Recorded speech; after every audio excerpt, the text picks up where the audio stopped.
Have you ever walked into a room, shared a brilliant idea, and felt like absolutely no one heard you? Or maybe you've been in a meeting where people started checking their phones the moment you opened your mouth. It's a brutal feeling, isn't it? But here's the truth that most people never realize. Communication isn't just about the words you say. In fact, research shows your words represent less than 10% of your actual influence. The other 90% is pure psychology, strategy, and understanding how the human brain processes information. This is why some people command respect effortlessly, while brilliant people with amazing ideas get ignored. Today, on Fluent English Room, I am going to give you the CEO blueprint for magnetic presence. We are going to break down the 3-2-1 framework, the neuroscience of the first 3 seconds, and the secrets to stopping a ramble before it kills your credibility. By the end of this video, you won't just speak differently, you will think differently about every interaction you have. Let's dive in. Before you even finish your first sentence, people have already decided if you are competent, trustworthy, or a leader. This isn't a flaw, it's a survival mechanism called thin slice judgments. The brain takes a tiny slice of information to make a broad prediction about your character. To win those first 3 seconds, you need to master the neuroecho effect. Neuroscientists have discovered that our brains have mirror neurons that fire within 200 milliseconds of watching someone else. This means people don't respond to what you say, they respond to the emotional signal you send before the words happen. If you're scattered, they feel scattered. If you speak with grounded certainty, their nervous systems actually calm down. This starts with your power posture. Research proves that sitting or standing with your spine straight and shoulders back triggers an increase in testosterone, the confidence hormone, and reduces cortisol, the stress hormone. If you want the room to be attentive, you must be the calmest person in the room. Once you've captured their attention with your presence, you have to keep it with your voice. I like to call this the music of language. To speak like a native and sound like a leader, you must avoid being a robot. We do this through voice modulation, using the 3 P's: pitch, pace, and pause. First, pitch. High pitch shows excitement. Low pitch conveys seriousness. Interestingly, we often vote for leaders with lower voices because we associate depth with authority and power. Try speaking from your chest or diaphragm rather than your throat to get that rich, warm timbre. Second, pace. Speaking too fast signals nervousness, while speaking too slow can be boring. A moderate, rhythmic pace is judged as more truthful by the human brain. Third, and most importantly, the pause. This is a secret weapon of the top 1%. A confidence pause before you speak signals that your words are worth waiting for. It clears your mental windshield and allows your brain's error detection center to activate. Now, let's talk about the core strategy to stop rambling, the 3-2-1 speaking trick. When you're put on the spot, your brain often hits the panic button, opening dozens of mental browser tabs at once. This causes you to ramble. The 3-2-1 framework gives your brain a railway track to follow. 3 steps. If someone asks your opinion on a project, give 3 clear steps to move forward. 2 types. Mention 2 different categories or ways of looking at the topic. 1 thing. End with the single most important point you want them to remember. But there's also a tactical 3-2-1 for high stress or difficult conversations. 3 seconds. Pause for 3 seconds after they speak.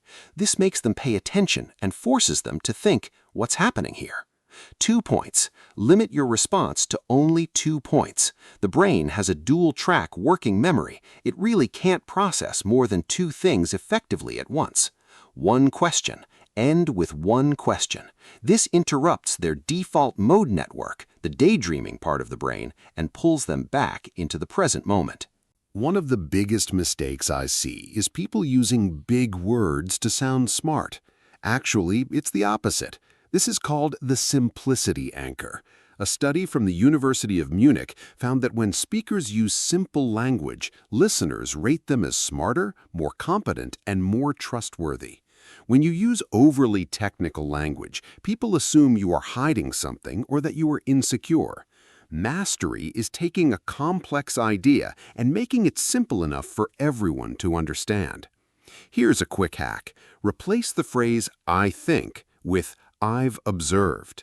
"I think" is a low confidence signal. "I've observed" suggests your point is backed by data and experience, making your statement 40% more credible in the eyes of your audience. To truly be listened to, you must understand the rhythm of attention. MIT research found that human attention drops significantly after about 12 seconds of uninterrupted speech.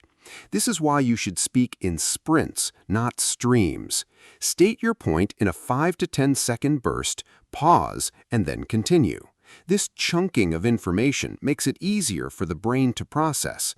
Even in a fight or a heated debate, keep your responses under 10 seconds. The shortness of your response actually allows the other person to hear you rather than just waiting for their turn to speak. Storytelling and perceptual language. Facts are okay, but stories stick 22 times more than statistics alone. Stories activate our sensory and motor cortex, allowing the listener to live your point rather than just hearing it. To tell a powerful professional story, use the CAR technique.